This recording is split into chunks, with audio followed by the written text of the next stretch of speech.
देखो बेटा, ये सवाल बड़ा इंटरेस्टिंग है और इसको थोड़ा सा समझना पड़ेगा और बड़े आराम से आप सीख जाएंगे। देखिए, ये सिस्टम है, ये आपके पास स्प्रिंग है और स्प्रिंग का कोई कांस्टेंट होगा, दिया भी है इन्होंने 40 न्यूटन मीटर का। बहुत अच्छी बात है। कह रहे हैं जब सिस्टम को रिलीज करते हैं तो आगे बढ़ेगा। क्यों बढ़ेगा? क्योंकि इस मास को धरती माता मानेंगे नहीं, नीचे खींचेंगे बी को एम जी से, जिसलिए जैसे ही रिलीज होगा तो ये एम जी से नीचे की तरफ चलने लगेंगे। और क्या होगा, ये मास आगे की तरफ बढ़ेगा, बंधे एक डोरी से। जब ये नीचे आ रहे हैं, ये आगे बढ़ रहे हैं, उस समय क्या होगा, जो आपकी स्प्रिंग है ना बेटा, जो स्प्रिंग है वो आपकी खिंच जाएगी। इनका कहना था, वर्मा सर का, कि जब ये मास यहां से नीचे गिर रहा हो, just below the surface, break break off the surface below, उस समय इसकी वेलोसिटी बतानी है क्या होगी। आपने कहा बहुत अच्छी बात है, जब तक अनरिलीज है तो ये जो स्प्रिंग है वो खींची नहीं है। और कितना है आपका? 40 सेंटीमीटर अब द हॉरिजेंटल सरफेस है। 100 से भाग करके इसको हमने एम के एस में बना लिया, यानी 0.4 मीटर की थी। अब फिजिक्स देखिए क्या होगी।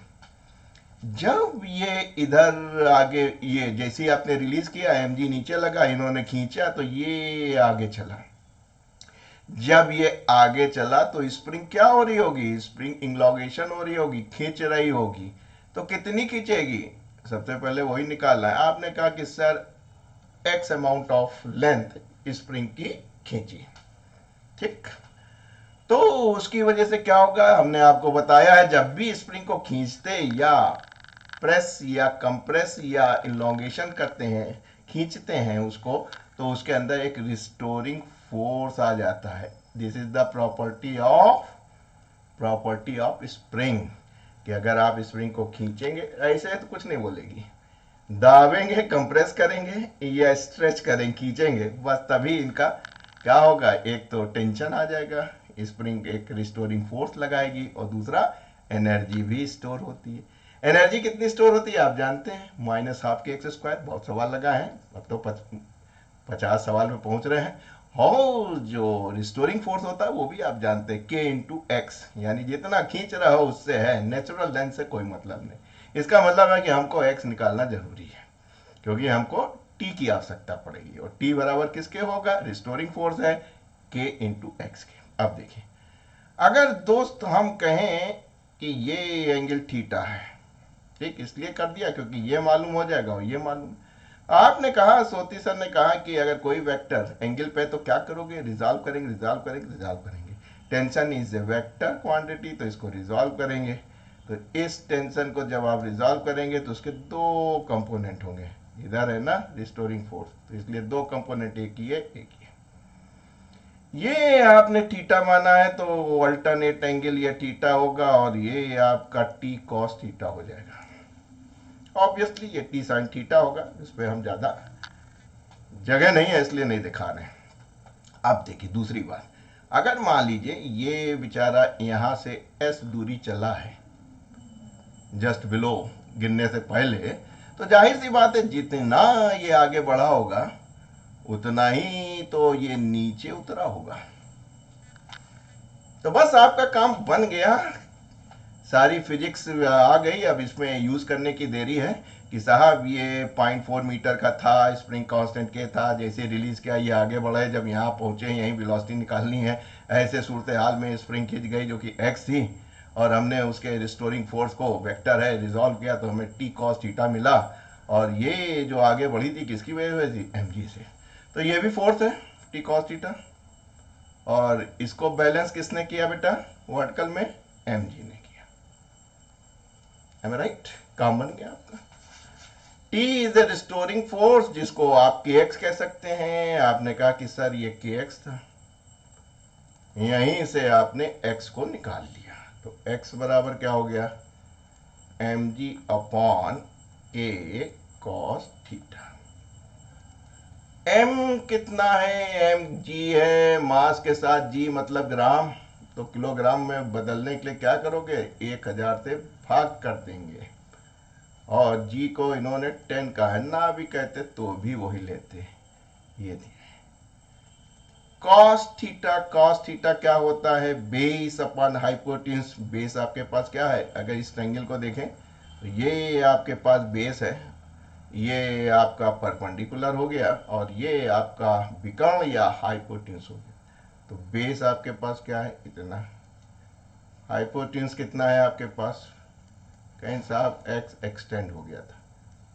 ओ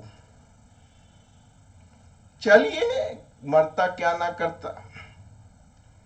इससे आपने इसको हटाया और एक ही हटाए तो यहां आया और ये वाला इससे हटा दिया तो आपका आ गया x। और ये ऊपर तो हमें 32 दिख रहा है, नीचे हमको 40 इंटू 40 और ये फोर्थ था तो ऊपर जाके 0.4 प्लस x हो गया।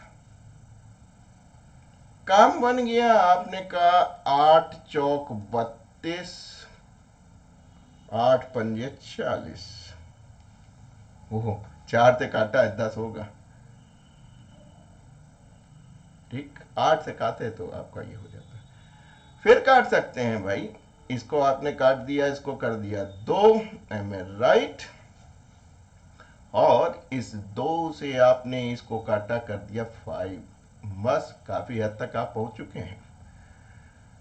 देख लें बेटा एक बार फिर से, 8 है, 10 से 4 से काटा है तो 10 हो गया और 4 अट्ठे 32। Very good. अब इस 5 को इधर ले जाइए, थोड़ा सा आगे बढ़ जाए और आपको दिख रहा है कि जो 5x है वो किसके बराबर हो गया है आपका, 0.4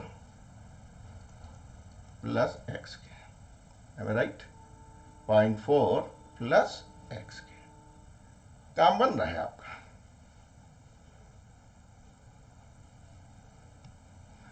अब आगे आगे बढ़े और आपने कहा कि इधर ले आएंगे तो ये 4x हो जाएगा, ये हो जाएगा 0.4 यानी x बराबर 0.4/4 यानी 0.1 मीटर।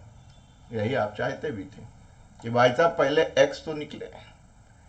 x निकल जाएगा तो आपका s भी निकल आएगा क्योंकि पाइथागोरस हो गया। तो ये हो गया 0.4 और ये 0.1 तो ये हो गया 0.5। तो s निकालना आसान हो गया। लगाइए भैया पाइथागोरस।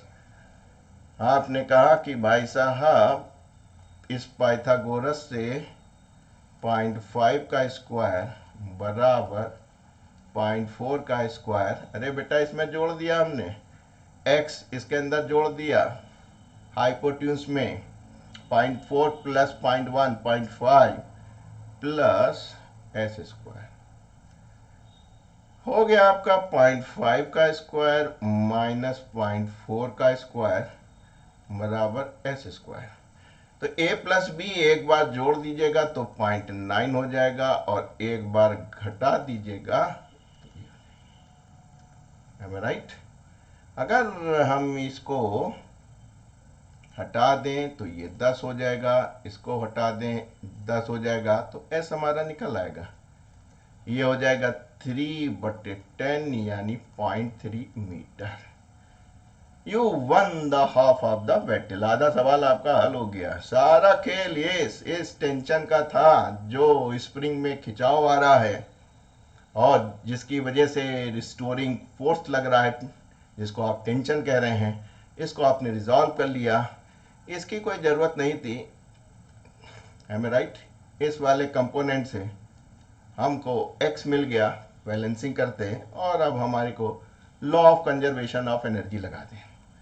तो देखो दोस्त, बंधे एक डोरी से, अगर ये भी वेलोसिटी से चल रहा था तो ये भी, इसकी भी वेलोसिटी भी होगी क्योंकि एक ही सिस्टम है ना, एक सिस्टम है तो जो वेलोसिटी इसकी होगी वही वेलोसिटी इसकी होगी क्योंकि आपके पास पुली मासलेस है, ठीक। तो यानी कि इनके पास भी हाफ एम बी स्क्वायर है, इनके पास भी हाफ एम बी स्क्वायर है। बहुत अच्छी बात है। बाकी कहाँ गई एनर्जी, ये नीचे आ रहा है तो इसके पास एक पोटेंशियल एनर्जी है। और हमने कहा कि जब भी स्प्रिंग को आप खींचेंगे या दाबेंगे तो क्या होगा, वो एनर्जी स्टोर करेगी। तो आपके पास दो पोटेंशियल एनर्जी है, एक तो स्प्रिंग के अंदर स्टोर हो रही है हाफ के एक्स स्क्वायर, और एक आपका डिस्टेंस की वजह से इस फोर्स की वजह से ये डिस्टेंस चल रहे हैं सेम डायरेक्शन में, तो ये भी mgh कर रहा है। तो आपका काम बन गया। आपने कहा कि सर अब law of conservation of energy लगा देंगे। हमारे पास काइनेटिक एनर्जी कितनी है, एक मास की इतनी है, दूसरे मास की इतनी, दोनों भी वेलोसिटी चल रहे हैं, क्यों बंधे एक डोरी से और इनके पास क्या है, स्प्रिंग के पास कहीं ये आ गई, कहीं इनको क्या है, कहीं हम mg उधर ही चल रहे थे जिधर s चल रही थी, तो mg इंटू एस हो गए। अपोजिट होते तब ये माइनस होते। काम बन गया आपका अब तो काम बन गया। m भी मालूम, सब कुछ मालूम है आपको, x भी मालूम है और आपको s भी पता चल गया। m आपका भाग कर दिया था 1000 से, -1/2 के संभवतः 40 था। एम आई राइट? यस, के 40 था। x आपका कितना था? 0.1 था। देखिए देखो, x आपका 0.1 था और s आपका 0.3 था। देखिए बॉडी माइंड कोऑर्डिनेट 0.3 करा तो इक्वेशन नंबर 3 लिख दिया। तो आपने कहा भाई साहब 40.1 इंटू 0.1, m इतना ना भी कहते तब भी 10 लेते और ये 0.3 था। Am right? काम बन गया अब आपका। आपने कहा भाई साहब आप हो जाइए 20 और 2 के बाद दशमलव लगा दीजिए, यानी कि इतना।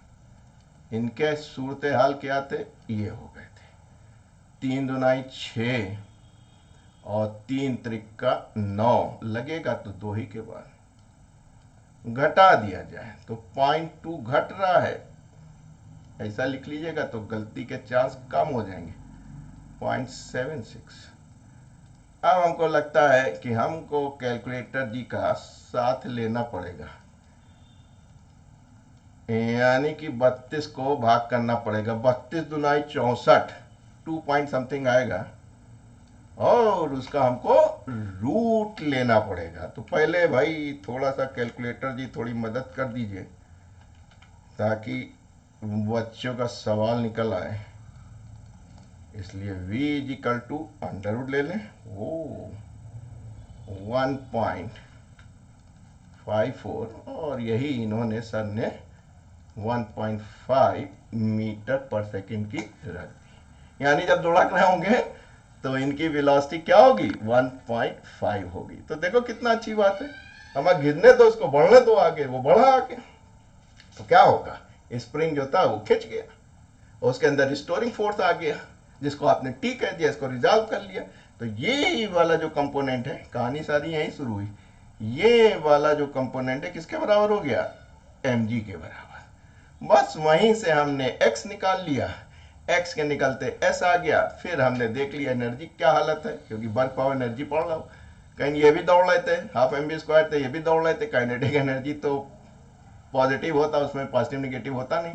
कहीं इनका क्या हाल है, कहीं स्प्रिंग में तो भाई एनर्जी निगेटिव ही होती है, जो work done in form of energy होता है -12 के x², क्योंकि रिस्टोरिंग फोर्स की वजह से होती है, अपोजिट डायरेक्शन में फोर्स लगाता है, इस वजह से।